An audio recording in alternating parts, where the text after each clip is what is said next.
En Algérie, le feu est devenu un rendez-vous presque habituel. Chaque année, le pays se réveille avec des images de forêts noircies, de villages évacués, de fumée qui couvre le ciel. Longtemps, ces scènes étaient associées à l'été. Désormais, elles apparaissent aussi au printemps, en automne, parfois même au cœur de l'hiver. La question n'est plus seulement « pourquoi ça brûle ?», mais « pourquoi ça brûle si souvent ?» et presque toute l'année, et même en hiver. Pour comprendre cette répétition, il faut d'abord regarder la carte.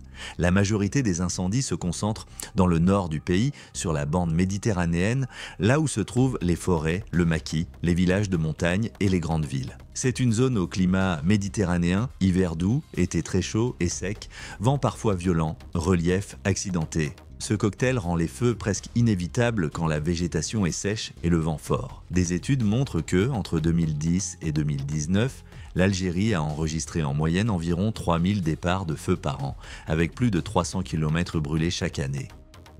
À cela s'ajoute une tendance lourde. Le climat se réchauffe et s'assèche. Les rapports sur la résilience climatique de l'Algérie évoquent une baisse d'environ 30% des précipitations moyennes et des épisodes de sécheresse de plus en plus longs. La végétation du nord du pays vit donc plusieurs mois par an dans un état de stress hydrique. Les sous-bois se transforment en combustible prêt à flamber au moindre départ de feu. Les vagues de chaleur atteignent désormais régulièrement les 45 à 48 degrés au quart dans certaines wilayas du nord, comme on l'a vu durant les étés récents. Dans ces conditions, un feu qui démarre a beaucoup plus de chances de devenir incontrôlable. Mais la météo n'explique pas tout. Les études scientifiques convergent sur un point. En Algérie, la grande majorité des incendies sont d'origine humaine. Une recherche sur les feux de forêt dans le nord du pays conclut que la plupart des départs sont liés au comportement humain, qu'il s'agisse d'actes volontaires, incendies criminels, conflits locaux, règlements de compte, ou involontaires, négligence, brûlage mal contrôlé, imprudence. D'autres travaux estiment qu'environ 80 à 85% des feux en Algérie sont liés à des activités humaines directes, sur fond de sécheresse croissante. Concrètement, cela veut dire que le feu naît souvent d'un geste banal. Brûler des déchets agricoles, nettoyer un champ avec le feu, jeter un mégot, faire un barbecue en forêt, faire passer des lignes électriques au-dessus d'une végétation très sèche sans entretien suffisant. Dans une région humide, ce genre d'acte provoque parfois un début de feu vite maîtrisé. Dans une région sèche, en pleine canicule, cela peut devenir un incendie de grande ampleur en quelques minutes. Quand on ajoute à cela des actes criminels, des conflits fonciers, des tensions politiques locales, le risque explose. L'été 2021 a été un choc national. En Kabylie, une série de feux d'une violence exceptionnelle a ravagé des dizaines de milliers d'hectares, détruit des villages, tué du bétail et des oliveraies et coûté la vie à environ 90 personnes, dont plusieurs dizaines de soldats venus prêter main forte. Les températures étaient extrêmes, la sécheresse installée depuis des mois, la végétation totalement desséchée. Les autorités ont parlé d'incendies criminels, allant jusqu'à accuser le mouvement pour l'autodétermination de la Kabylie d'être derrière certains feux, dans un contexte politique tendu. Dans ce climat de peur et de suspicion, un jeune homme, Djamel Ben Ismaïl, venu aider les sinistrés, a été lynché à tort par une foule qui l'accusait d'être pyromane. Un drame qui a profondément marqué l'opinion. Cet épisode illustre à quel point la question des incendies en Algérie ne se réduit pas au climat. Elle touche aussi à la confiance entre l'État et la population, à la perception de l'injustice, au sentiment d'abandon de certaines régions et à la manière dont le pouvoir interprète les feux. Catastrophes naturelles, résultat de la négligence ou actes d'ennemis intérieurs. Les autorités insistent régulièrement sur la dimension criminelle et terroriste de certains feux. Une partie de la population, elle, met davantage l'accent sur le manque de prévention, le retard dans les moyens d'intervention et la faiblesse des équipements spécialisés. Après 2021, les feux n'ont pas disparu. En 2022, plus de 1000 départs de feu ont été enregistrés entre juin et septembre, détruisant des milliers d'hectares.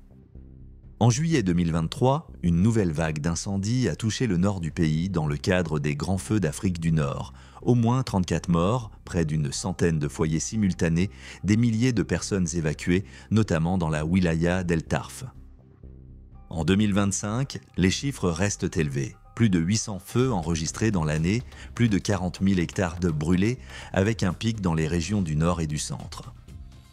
C'est dans ce contexte qu'apparaît la question des incendies hors saison, y compris en hiver. En théorie, l'hiver est une période plus humide. avec des températures basses et un risque moindre. En pratique, la réalité est en train de changer. D'un côté, la sécheresse pluriannuelle fait que certains massifs restent très secs, même en dehors de l'été. De l'autre, des épisodes de vent chaud venus du sud, similaires aux sirocco, font remonter brutalement les températures, parfois en plein mois de novembre. C'est exactement ce qui s'est produit récemment.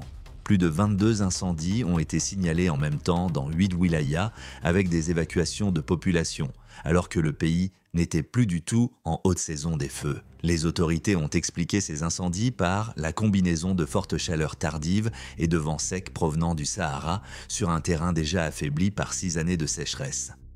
À ces facteurs climatiques se superposent les mêmes comportements humains. Brûlage de résidus agricoles, feux de broussailles, nettoyage de terre par le feu, parfois aussi des actes volontaires pour régler des comptes ou faire pression dans des conflits locaux. Dans une année normale, ces feux d'hiver resteraient souvent limités. Dans une année marquée par une sécheresse chronique, ils peuvent se transformer en incendies spectaculaires, même si les températures restent en dessous des extrêmes de l'été. La relation entre les dirigeants, l'armée et ces incendies est donc multiple. Elle se joue d'abord dans les décisions politiques. Quel budget pour la prévention ? Quelle loi pour encadrer l'usage du feu? Quels moyens pour entretenir les forêts? Quel niveau d'investissement dans les avions et hélicoptères de lutte contre les feux? Elle se joue aussi dans le discours officiel, qui met fortement l'accent sur l'ennemi et sur les pyromanes, parfois au détriment d'une réflexion plus profonde sur la gestion des forêts, l'urbanisation, la préparation des communes et la sensibilisation de la population. Les critiques envers le pouvoir portent beaucoup sur la question des moyens. En 2021, l'Algérie ne disposait pas de flotte de bombardiers d'eau comparables aux Canadair utilisés en Europe. Elle dépendait surtout d'hélicoptères, notamment de gros Mi-26 utilisés comme bombardiers d'eau, mais en nombre insuffisant pour faire face à des feux massifs. Lors des grands incendies de Kabylie, la France avait dépêché 2 Canadair CL-415 pour aider, signe que le pays manquait de capacités aériennes propres au moment où la catastrophe frappait.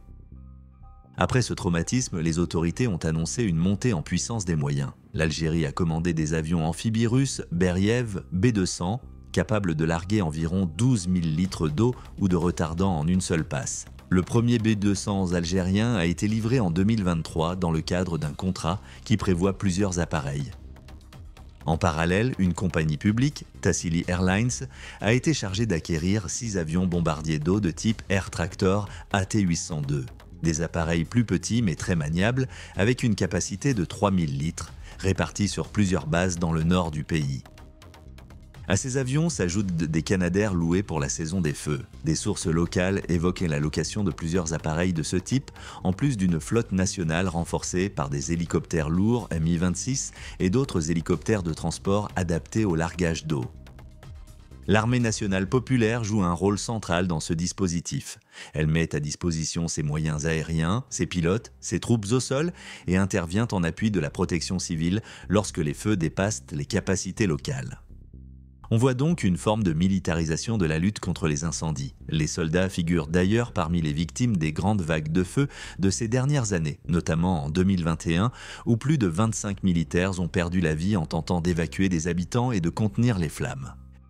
Dans le même temps, certains observateurs critiquent le fait que l'on se repose trop sur l'armée et pas assez sur une politique globale de gestion des forêts, de planification urbaine, de débroussaillage autour des villages ou de formation des communes à la prévention. Sur le plan politique, les incendies sont devenus un enjeu sensible. Dès qu'une grande série de feux éclate, les réseaux sociaux se remplissent d'accusations, de rumeurs, de théories. Certains accusent des lobbies, d'autres des opposants, d'autres encore le régime lui-même en parlant de diversion ou de punition contre certaines régions. Ces discours existent, mais ils reposent rarement sur des preuves vérifiées. Ce que l'on peut dire avec certitude, en s'appuyant sur les données disponibles, c'est que le risque d'incendie en Algérie résulte d'une combinaison très concrète. Un climat plus chaud et plus sec, des forêts sous pression, des comportements humains parfois dangereux, une prévention encore insuffisante et des tensions sociales et politiques qui compliquent la gestion de crise. Depuis quelques années, l'État affirme vouloir passer d'une logique uniquement réactive à une logique plus préventive. De nouveaux textes encadrent de mieux l'usage du feu et renforcent les sanctions contre les pyromanes. Des projets évoquent l'utilisation de drones et d'outils d'intelligence artificielle pour détecter rapidement les départs de feu dans les massifs les plus exposés, notamment en Kabylie. Des études de risque sont menées dans certaines régions pour mieux cartographier les zones les plus vulnérables en fonction de la végétation, du relief, du climat et de la présence humaine. Mais la réalité reste simple à formuler et difficile à changer. Tant que les forêts du Nord seront sèches une grande partie de l'année, tant que les pratiques de brûlage resteront risquées, tant que le débroussaillage et l'entretien des lisières resteront insuffisants, l'Algérie continuera de voir des feux revenir chaque année, même en hiver lors d'épisodes de chaleur anormale. Les nouveaux avions, les hélicoptères, les lois et la technologie peuvent réduire l'ampleur des catastrophes. Ils ne peuvent pas, à eux seuls, faire disparaître un risque qui est désormais structurel. Les incendies en Algérie ne sont donc pas seulement une succession de drames isolés. Ils racontent l'histoire d'un pays méditerranéen confronté de plein fouet au changement climatique, à la pression humaine sur les forêts, aux limites de son modèle de gestion des risques et aux tensions politiques qui entourent chaque crise. Comprendre pourquoi ça brûle si souvent, y compris en hiver, c'est accepter cette complexité, c'est reconnaître le rôle du climat, mais aussi celui des hommes, des choix politiques, des moyens engagés et des moyens manquants. Et c'est peut-être le premier pas pour que le feu cesse d'être un rendez-vous normal dans le calendrier algérien.